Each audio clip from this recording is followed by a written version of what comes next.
फौजी हूँ, ईमानदारी से काम करूंगा, कांटी विधानसभा को भ्रष्टाचार मुक्त करूंगा। 24 आवर्स टुडे न्यूज से खास बातचीत में कांटी विधानसभा से भावी प्रत्याशी फौजी विमल कुमार ने कही।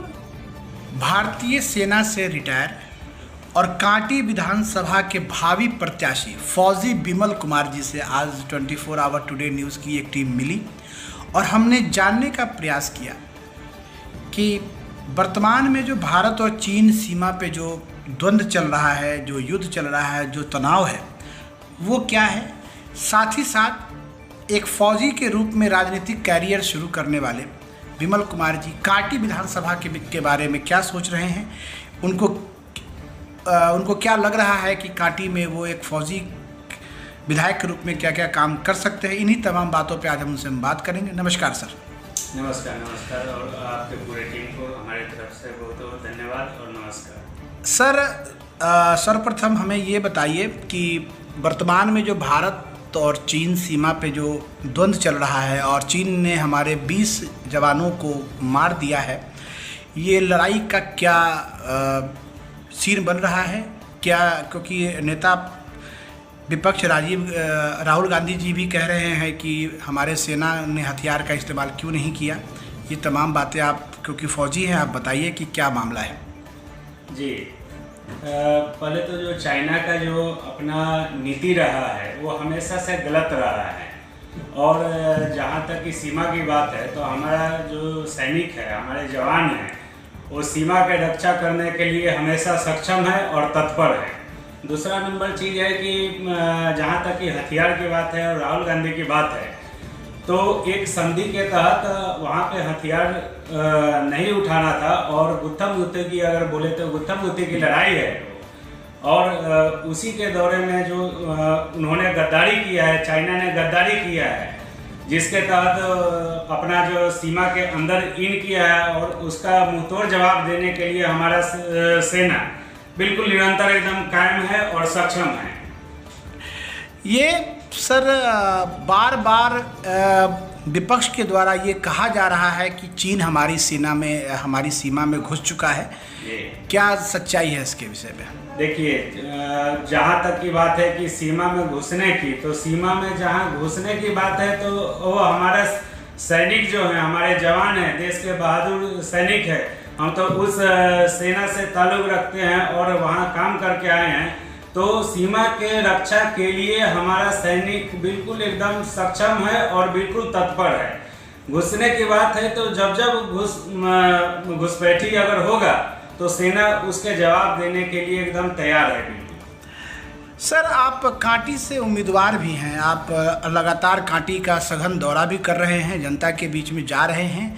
एक फौजी के रूप में राजनीतिक जीवन की शुरुआत करने का क्या उद्देश्य है सर? जी, मैंने सेना से रिटायर होकर जब आया तो अनेक कार्यालय में हम गए और वहाँ पे देखा कि वहाँ पे भ्रष्टाचारी और ख़ास करके जो राजनीतिक दलाल जो बैठे हुए हैं, जो कि अपने आप को राजनेता बोलेंगे और कहीं ना कहीं घुसखोरी और दलाली में उनका संलिप्तता रहता है, तो उससे मैं खुद ही परेशान होके और एक कदम उठाने की, अगर मान लीजिए कि अगर कहीं कार्यालय में हम जाते हैं तो एक सेना का व्यक्ति अगर जा रहा है और उससे भी दलाली की बात हो रहा है और घुसखोरी का बात हो रहा है, तो मैंने अपने आप पे लेकर सोचा कि आम जनता इससे कितना परेशान है और मैं काफ़ी दुखी हूँ। मैं एक जगह अभी गया था तो मुझे पता चला कि उनको एक बेचारा चाय का बेचने वाला व्यक्ति है, दुकानदार है, और उसका जो आवास योजना के तहत कुछ पैसा मिला था उसमें भी माने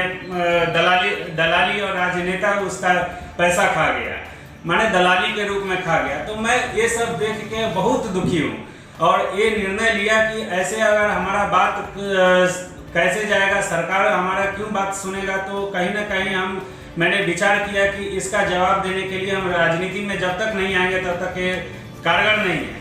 और ये विचार करके और कुछ हमारे जो सामाजिक व्यक्ति भी हैं जो जिनका कहना था कि आप राजनीति में आइए और ये दलाल का बिल्कुल खात्मा कीजिए। खात्मा करने का अर्थ है कि मैं कोई वहाँ से उनसे कुश्ती करके नहीं है, लेकिन उनका जो मकसद है वो राजनीति में आकर और जब उनका पराजय होगा तो अपने आप ध्वस्त हो जाएगा। सर, वर्तमान में विधायक अशोक चौधरी जी सकरा से चुनाव लड़ने जा रहे हैं। कांटी की जनता ने उनको जिताया, बहुत विश्वास किया, बहुत भरोसा किया और आज वो कांटी की जनता को छोड़ रहे हैं। आप क्या कहना है इसके बारे में? जी बिल्कुल, कहीं ना कहीं कांटी के जनता के साथ धोखा हुआ है। कहने का मतलब है कि जनता जो है सो बेचारा नहीं कहिए, वो सीधा साधा होके और बातों में आकर वो कहीं ना कहीं धोखा खाया है। और जहाँ तक कि अभी वर्तमान की बात है तो वो जो कर रहे हैं और जो धोखा हुआ है उससे जनता भी काफ़ी नाराज है और दुखी है। उससे जनता कहीं ना कहीं जनता को क्षति हुआ है, अपने समाज को, कांटी विधानसभा को उससे क्षति हुआ है। और हमारा विचार जहाँ तक है कि उनको ऐसा कतई नहीं करना चाहिए था, क्योंकि मान लीजिए कि अगर एक नेता जिस पे पूरे समाज विश्वास करता है और प्रतिनिधित्व करने का मौका दिया है, उसको गलत अगर किए हैं तो कहीं ना कहीं बहुत बड़ा जनता के नहीं सर, ये बहुत बड़ा प्रश्न है कि वो आपको ये अति पिछड़ा समाज से आते हैं और जनरल सीट है कांटी, वहाँ से जनता ने उनको जिताने का काम किया, फिर उन्होंने राजनीति की धारा को बदलकर एक सुरक्षित सीट से चुनाव लड़ने की योजना बना दी। तो ये कहीं ना कहीं जनता के साथ छल तो नहीं है?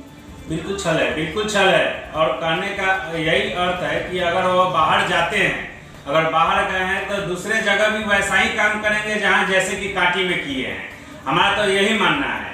और जनता कहीं ये नहीं है, बिल्कुल सोचने पे मजबूर कर दिए जिस तरह कांटी को, वैसे अभी कहीं का जनता अगर चाहेंगे कि बेवकूफ़ बनाना तो बेवकूफ़ जनता तो सर ये खरीद बिक्री का काम भी तो सर मैं सुन रहा हूँ उनके मतलब द्वारा कि उन्होंने ये सकरा में जाकर वो पैसा बांट रहे हैं, लोगों को पैसा दे रहे हैं। क्या ये इस बात में कहाँ तक सच्चाई है सर? देखिए, कहने का अर्थ ये है कि जहाँ तक कि पैसा का बात है तो वो तो उतना हम करीब से हम नहीं देखे हैं कि पैसा बांट रहे हैं या नहीं बांट रहे हैं। तो माने पैसा अगर बांट रहे हैं तो विश्वास, जनता ने विश्वास किया है और वो मान लीजिए कि पैसा वितरण किए तो वो जनता जानता है कि अगर जीतने से पहले इतना पैसा दिए है तो जीतने के बाद में कितना काम किया है। और कहीं ना कहीं जनता के साथ छल हो रहा है और जनता को उसमें सोचना चाहिए। वो सर जो जीतने के बाद उन्होंने अपने विधायक निधि से एक भी काम नहीं किया। सोलर लाइट लगवाना था, सड़कें बनवानी थी, उन्होंने ऐसा तो कोई कुछ किया नहीं। इवन कांटी की जो समस्याएं हैं उसके ऊपर, जबकि वो कह रहे हैं कि मैं नीतीश कुमार का खास आदमी हूँ, जदयू भी उन्होंने ज्वाइन कर लिया है, आज तक कांटी की समस्याओं को लेकर वो कभी मुख्यमंत्री जी से मिले भी नहीं। तो ये जो स्थिति बनी है, ये जो विचित्र स्थिति है कि जनता ने वोट दिया आपको कांटी के लिए और आप उस पैसे को खर्च कर रहे हैं सकरा में, तो ये तो बहुत सर मतलब ये जो स्थिति है इसके बारे में आप क्या कहेंगे सर? देखिए, कहने का हमारा ये अर्थ है, हमारा मानना है कि जहाँ का विकास फंड है, अगर मान लीजिए कि कांटी के विकास के लिए योजना आ रहा है तो कांटी के लिए ही होना चाहिए। क्योंकि अगर मान लीजिए कि अगर सकरा का आता है, साहेबगंज का आता है, पारू का आता है, कहीं का भी आए, तो अगर वहाँ के लिए अलग से आवंटन है और पहले से दिया गया है, तो अगर आप यहाँ का निधि दूसरे जगह लेके आते हैं तो कांटी के जनता के साथ कहीं ना कहीं धोखाधड़ी है और उससे नुकसान कांटी को हुआ है। सर, पूर्व मंत्री भी लगातार कांटी से चुनाव लड़ने की घोषणा कर रहे हैं, निर्दलीय भी लड़ेंगे, दल से लड़ेंगे, अभी तक उनकी कोई स्थिति स्पष्ट नहीं हुई है। लेकिन उनके विकास कामों की आप क्या समीक्षा करेंगे? क्योंकि वो 3 टर्म आपको कांटी से ये विधायक रहे, मंत्री भी रहे, लेकिन आज तक कांटी में एक आपको कंस्टिट्यूएंट कॉलेज भी नहीं खुलवा सके, एक बच्चों की पढ़ाई की सुविधा भी नहीं है कांची में। क्या कहना है इसके बारे में सर? देखिए, वो उनका निजी मामला है कि वो निर्दलीय उम्मीदवार हो या दल का हो, उससे हमको कोई लेना देना नहीं है। हम तो अपने विचारधारा पे हैं। मान लीजिए कि हमारा लड़ाई जो है विचारधारा की लड़ाई है।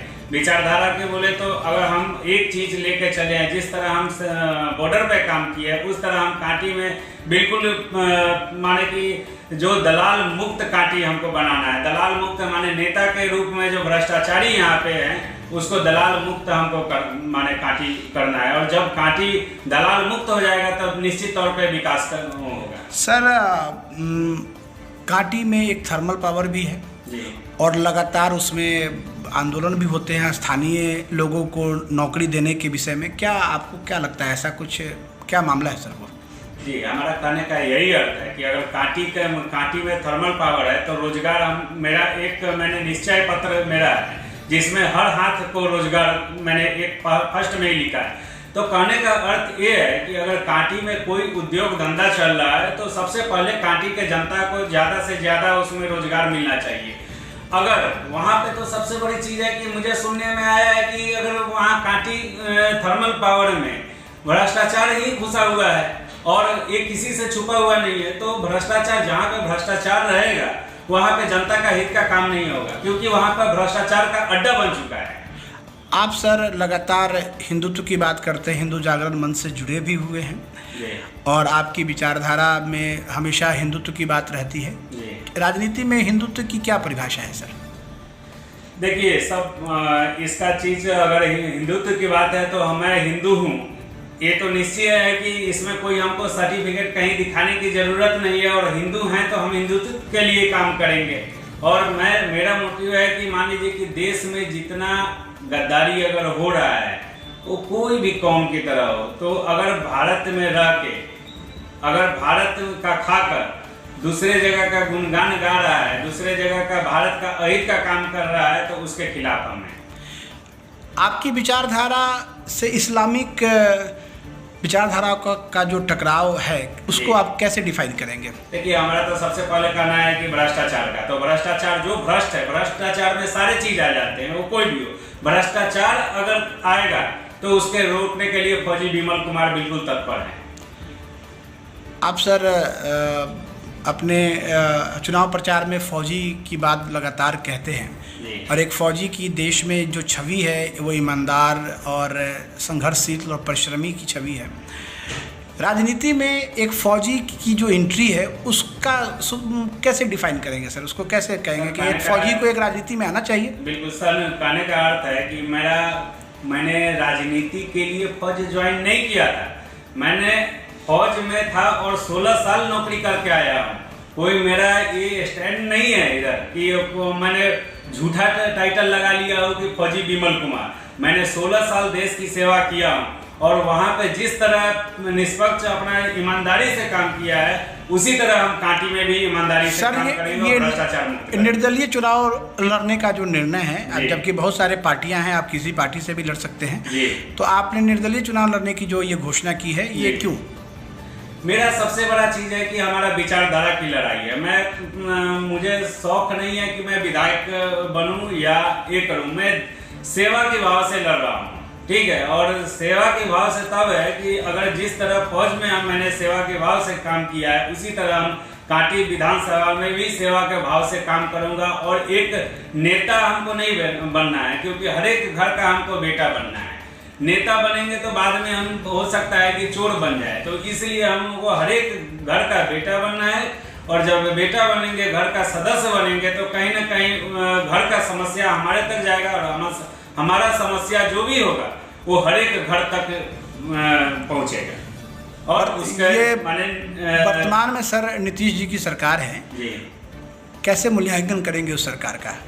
देखिए कहने का ये मतलब है कि सबसे पहले रोजगार, तो अगर हमारा मानना है कि रोजगार अगर होता, आज के दिन में ही देखे हैं कि जो बाहर बेचारे मजदूर काम करने के लिए मजबूर होकर, बाहर कोई अपना परिवार छोड़ना नहीं चाहता है लेकिन मजबूरी में परिवार छोड़ता है और मजबूर होकर बाहर काम किया है, तो अगर रोजगार अगर बिहार के अंदर रहता तो शायद बाहर जाने की आवश्यकता नहीं पड़ती। और इसके लिए बहुत परेशान है आज के दिन में हर एक मजदूर, हर एक वर्ग के लोग जो बाहर काम करने जा रहे हैं वो परेशान में ही हैं और कहीं ना कहीं सरकार को कोस रहे हैं। तो सर विकल्प में क्या दिख रहा है? क्या मतलब जनता विकल्प के रूप में नई सरकार ला सकती है? देखिए तो चुनाव का वक्त आ रहा है, समय आ रहा है, समय पे सारा चीज़ अभी पता चल जाएगा। वो तो जनता के हाथ में है और जनता कहीं अलग नहीं है और कहीं कोई आजकल उसको धोखाधड़ी नहीं कर सकता है। जनता समझदार है और जनता का जो निर्णय होगा वो बिल्कुल अच्छा ही होगा। कांटी में सर क्या होगा? कांटी में जनता फौजी विमल कुमार के साथ चलेगी? बिल्कुल, अगर भ्रष्टाचार को मिटाना है तो, और बाकी आपने भी देखा होगा या कहीं पता चला होगा तो भ्रष्टाचार के खिलाफ में पूरा कांटी है और कांटी आवाज दे रही है। मतलब सर एक ही उद्देश्य है, कांटी भ्रष्टाचार मुक्त हो। बिल्कुल बिल्कुल। धन्यवाद सर 24 आवर टुडे न्यूज़ से बात करने के लिए। बिल्कुल, आपका भी धन्यवाद, पूरे टीम को धन्यवाद।